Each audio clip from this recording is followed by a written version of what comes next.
लंकापति रावण को लोग अनीति, क्रोध और बुराई का प्रतीक मानते हैं, पर इन सब के बावजूद रावण के अंदर कई सारे अच्छे गुण थे। रावण एक बहुत बड़ा विद्वान था। वेद शास्त्रों पर उसकी अच्छी पकड़ थी। वह भगवान भोलेनाथ का परम भक्त था। रामायण के अनुसार रावण ऋषि विश्वश्रवा और राक्षसी कैकसी का पुत्र था। पुराने समय में माली, सुमाली और मल्यवन नाम के बहुत ही क्रूर दैत्य भाई हुआ करते थे। तीनों भाइयों ने ब्रह्मा जी की घोर तपस्या करके बलशाली होने का वरदान प्राप्त किया। यह वरदान प्राप्त करने के बाद वह निर्भय हो गए और सब पर अत्याचार करने लगे।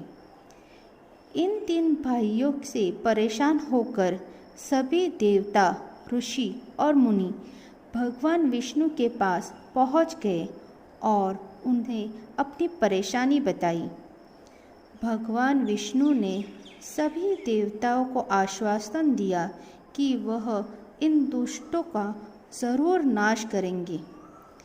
जब राक्षसों को इस बात का पता चला, तब वह सभी मिलकर इंद्रलोक पर हमला करने चले आए। इस युद्ध में भगवान विष्णु के हाथों राक्षस माली और कई राक्षस मारे गए। कुछ राक्षस भाग गए और कुछ राक्षस सुमाली के साथ पाताल लोक में छिप गए।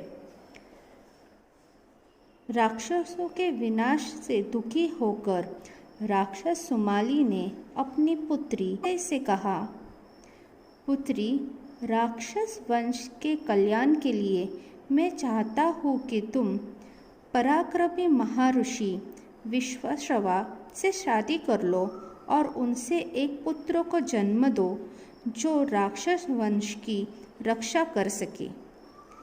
पिता से आज्ञा पाकर कैकसी ऋषि विश्वश्रवा के पास गई। जब कैकसी ऋषि विश्वश्रवा के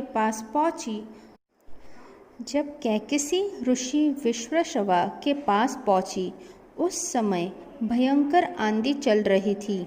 आकाश में बादल गरज रहे थे। कैकसी से वहां जाने का कारण जानने के बाद ऋषि विश्वश्रवा ने कहा, तुम मेरे पास कुबेला यानी कि गलत समय में आई हो। मैं तुम्हारी इच्छा तो पूरी कर दूंगा, पर तुम्हारी संतान दुष्ट प्रभाव वाली होगी। मुनि की ये बात सुनकर कैकसी उनके चरणों में गिर गई और कहा, मुझे आपसे दुराचारी संतान नहीं चाहिए।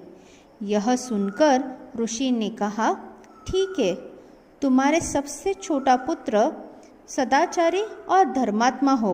इस प्रकार कैकसी ने अपने पहले पुत्र को जन्म दिया, जो बड़ा ही भयंकर था, जिसके 10 सर थे।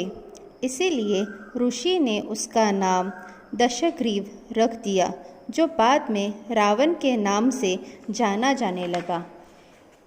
फिर कैकसी ने कुंभकर्ण, शूर्पणखा और विभीषण को जन्म दिया। रावण और कुंभकर्ण ये दोनों बहुत ही दुष्ट राक्षस थे, लेकिन विभीषण धर्मात्मा प्रकृति का था। इस प्रकार हुआ था रावण का जन्म। तो कैसी लगी आपको ये आज की कहानी अच्छी लगे तो फिर हमारे चैनल को लाइक और सब्सक्राइब करना ना भूलें। धन्यवाद।